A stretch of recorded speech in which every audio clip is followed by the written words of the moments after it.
चलिए देखिए जी, हम लोगों ने लास्ट टाइम कुछ क्वेश्चंस किए थे। आज हम उससे आगे जा रहे हैं।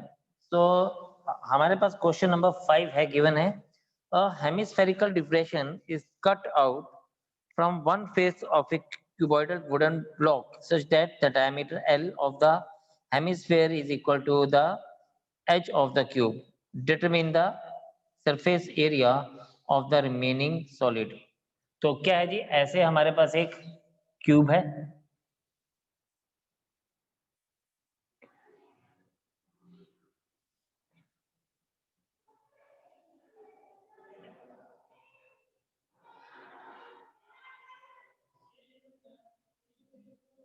इस तरह से, और हमारे पास इसके अंदर से ना एक क्यूबिकल एक सॉरी स्फेरिकल जो है, हमने एक स्कूप बाहर निकाल दिया। ठीक है, ये ऐसे ऐसे एक स्कूप, ये आप सोचें कि ये एक हमारे पास क्या है, ये हेमिस्फेरिकल जो क्यूब है वो हम स्पेस जो है इसे बाहर निकाल दी ऐसे करके। तो ये इसमें से हम लोगों ने इस तरह से ये बाहर निकाली ऐसे। अब हमें जो है ये जो बाकी का बचा जो पार्ट है, इसका हमें क्या फाइंड आउट करना है, हमें सरफेस एरिया फाइंड आउट करना है। तो ये वैसे ही है जैसे हमारे पास, अगर आप क्वेश्चन नंबर 4 को देखो तो ये ऑलमोस्ट सेम क्वेश्चन है कि हम लोगों ने क्या किया,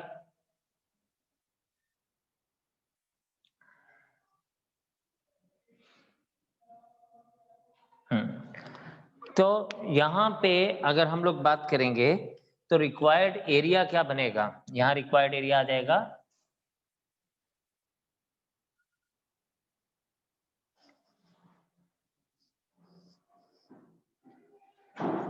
area of sphere, sorry area of cube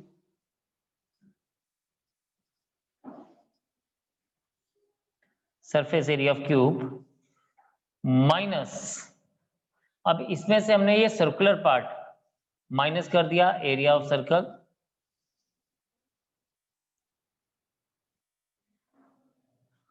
ठीक है, plus curved surface area of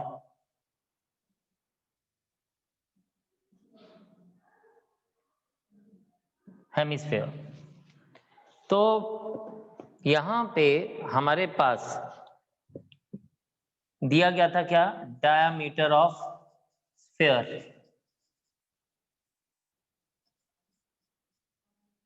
is L, ठीक है। तो रेडियस, सॉरी हेमिस्फीयर है, this is not sphere, this is hemisphere, तो it is hemisphere is L, hemisphere is L upon 2, ठीक है। तो radius of hemisphere is L upon 2, right. अब यहां पे अगर आप बात करें तो हमारे पास क्या आएगा, हमारे पास edge of the cube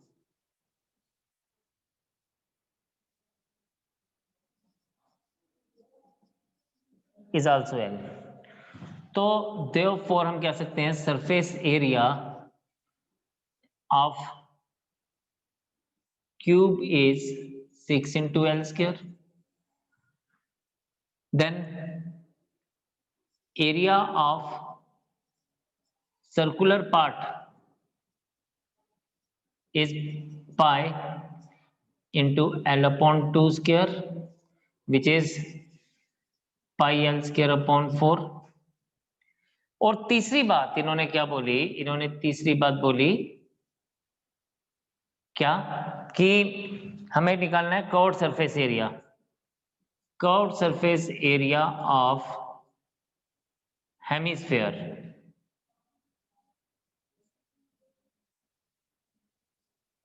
curved surface area of hemisphere is 2 pi l upon 2 square.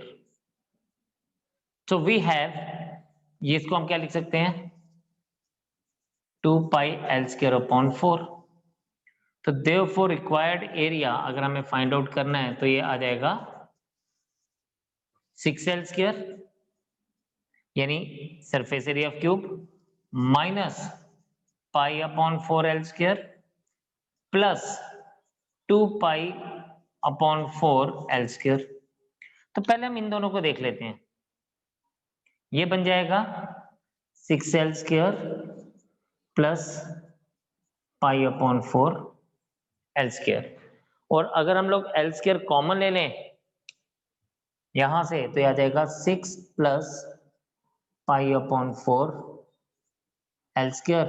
So I will be getting as 24 plus pi upon 4l square. तो this will be the answer for us. तो हमने किया क्या, एक बार हम इसको दोबारा से देख लेते हैं। हमने ये एक हमारे पास क्या था, क्यूब था, इस क्यूब में से हमने एक हेमिस्फेरिकल पार्ट बाहर निकाल दिया। जब हमने इसमें से हेमिस्फेरिकल पार्ट बाहर निकाल दिया तो क्या हो गया, हम लोग ये 5 सरफेसेस का एरिया लेंगे, 1 2 3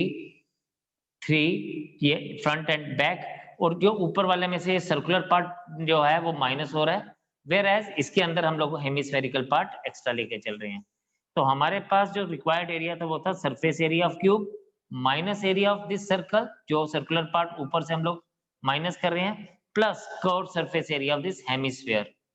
अब diameter of hemisphere was given, जो again edge of the cube भी था, यानी इसकी लेंथ और इसका डायमीटर सेम था।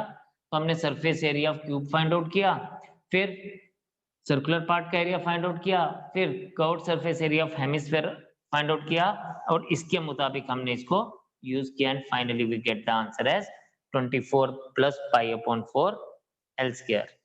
तो दिस इज द आंसर, आप नोट करें। फिर नेक्स्ट क्वेश्चन पे चलते हैं।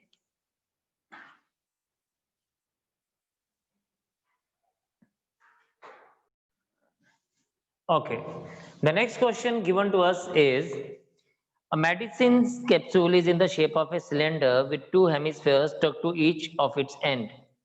जैसे कि हम फिगर में देख रहे हैं, the length of the entire capsule is 14 mm and the diameter of the capsule is 5 mm. Find the surface area. देखें, ये हमारे पास यहां से लेके यहां तक, एंड तक, one end to another end, this is 14 mm, और इसका जो डायमीटर दिया गया है वो दिया गया 5 mm। ठीक, अब ये डायमीटर 5 mm है, तो हम यहां पे लिखते हैं diameter of hemispherical part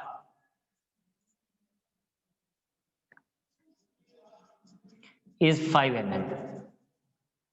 So therefore its radius is 5 upon 2 mm, and therefore total radius of both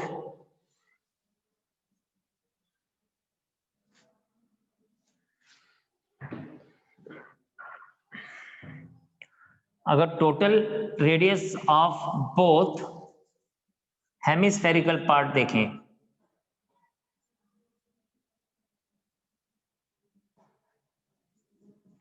है बोथ हेमिस्फेरिकल पार्ट मतलब एक इस तरफ से ये वाला ब्लैक पोर्शन जो मैंने लिखा है, और एक इस तरफ से ये वाला ब्लैक पोर्शन। अगर आप इन दोनों के रेडियस को देखेंगे ना, तो ये दोनों के रेडियस 5/2 और 5/2 आएंगे। डबल करोगे तो 2 × 5/2 आएंगे। मैं क्यों ले रहा हूं, ताकि मुझे therefore remaining length of cylindrical part निकल जाए, remaining length of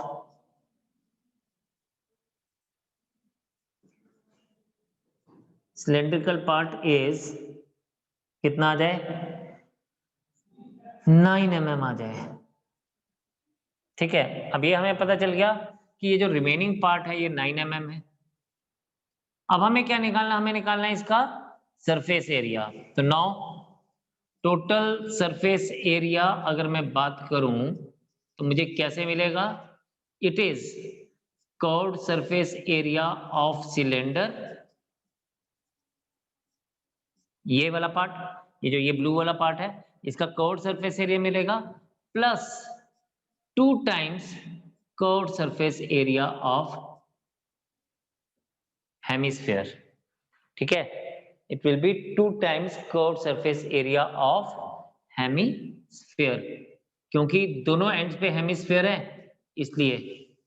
तो दिस इज, मैं इसको लिखूंगा 2 पाई, रेडियस हमारे पास तो पता ही है 5/2 और h आ जाएगा इसका 9 प्लस 2 टाइम्स, इसको अगर हम देखेंगे तो 2 पाई आर स्क्वायर,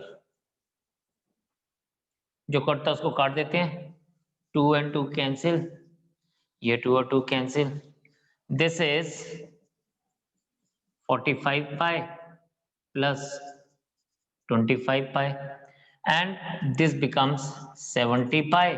इसको फाइंड आउट करें, पाई का वैल्यू लगा देंगे 22/7, 7 टेंजा, तो ये आपके पास क्या बन जाएगा 220 mm²।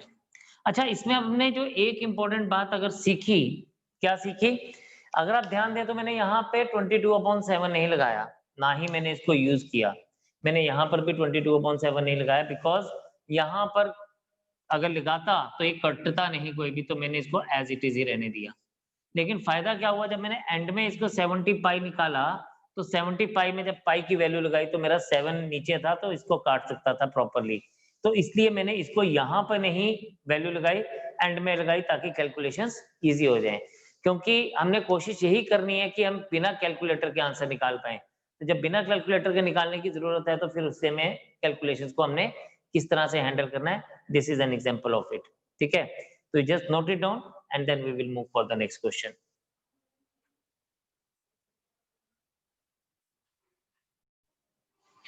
देखें, हमारे पास दिया गया है, there is a tent in the shape of a cylinder surmounted by a conical top।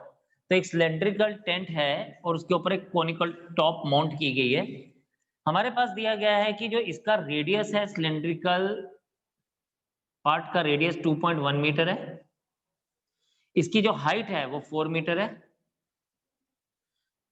इसका मतलब अगर इसका टॉप का ही है तो इसका बॉटम का अगर डायमीटर ये है तो टॉप का डायमीटर भी यही होगा, और यही इवेंचुअली सिलेंडर का भी क्या होगा, हमारे पास सिलेंडर का भी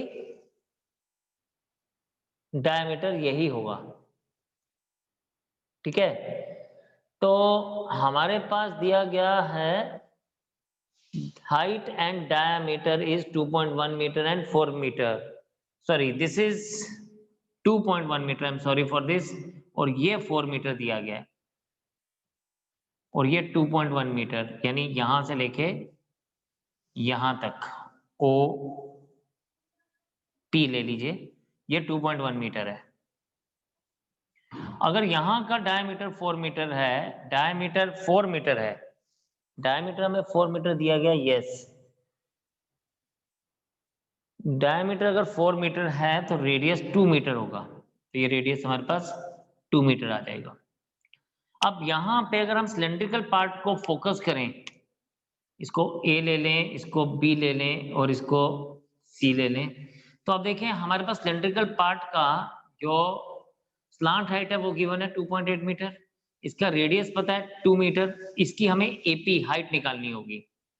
तो बिकॉज हमारे पास खैर हाइट की जरूरत भी नहीं पड़ेगी हमें, बिकॉज हमें क्या निकालना, हमें निकालना है कि amount of cloth used in making this tent, जिसमें बेस कवर अप नहीं हो रहा है, तो हमें क्या करना है, curved surface area of cylinder plus curved surface area of cone.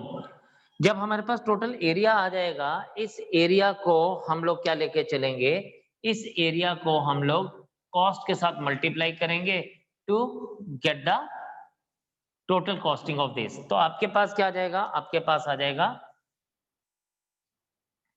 Here diameter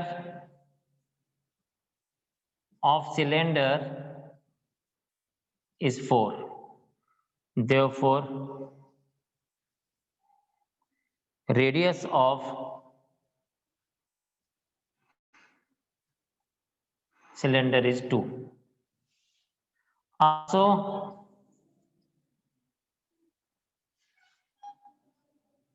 height of cylinder हमें given है 4 और 2.1 मीटर,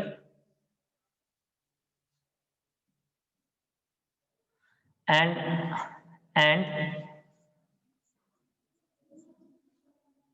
slant height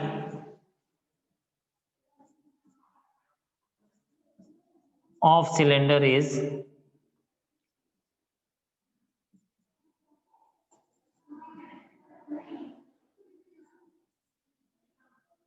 2.8 मीटर। अब आपके पास ये चीजें मिल गई, then we will be having what, हम लोगों के पास आएगा टोटल जो हमारा एरिया है, total surface area, total area to be used, या हम इसको लिखते हैं total cloth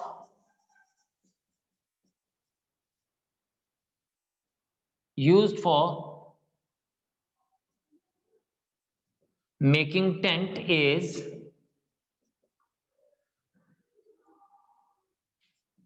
curved surface area of cylinder plus curved surface area of cone. No अगर आप इसको बेटा यहां देखें, curved surface area of cylinder क्या आ जाएगा, it is 2 pi r and h plus pi r l. अब सब आपके पास ना सब चीजें गिवन है, सिर्फ आपको क्या करना है, आपको बस सही जगह पे सही वैल्यूज लगानी है। तो आपके पास 2 पाई आर है 2 और एच है 2.1 प्लस पाई आर है आपके पास 2 और एल है आपके पास 2.8। आप इसको देखें, 2 2 जा 4 and 8.4 pi plus 5.6 pi, add कर लेते हैं, इट विल बी 14 पाई। और इसको अगर मैं सॉल्व करूंगा तो ये आ जाएगा 14 into 22/7, this and this gone, it is equals to 44 metre. तो टोटल कॉस्टिंग जो आएगी वो कितनी आएगी, वो 44 मीटर आ जाएगी। टोटल जो हमारा एरिया आ जाएगा वो 44 मीटर आ जाएगा। और अब हमें कॉस्टिंग जो निकालनी है वो 44 मीटर की निकालनी है। कॉस्ट हमें दी गई है कितना, 500 रुपीज पर मीटर स्क्वायर। तो ये हमारे पास आ गया 44 metre square and cost per metre square is ₹500। Therefore, total cost is 500 into 44। ठीक है, तो याद आएगा 500 इंटू 44, तो 120 इंटू 100, इट इज 22,000। तो माय आंसर इज ₹22,000। शाबाश। तो करिए जी इसको नोट, हमें यहां से टोटल कॉस्टिंग्स मिल गई।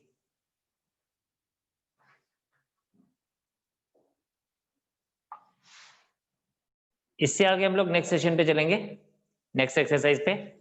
आप इसको फिनिश करिएगा, कंसेप्ट को देखिएगा, प्रैक्टिस करिएगा, तो फिर हम लोग इससे आगे चलेंगे। तो आज इतना ही, दोबारा से मुलाकात करेंगे, तब तक के लिए बाय बाय एंड जय हिंद।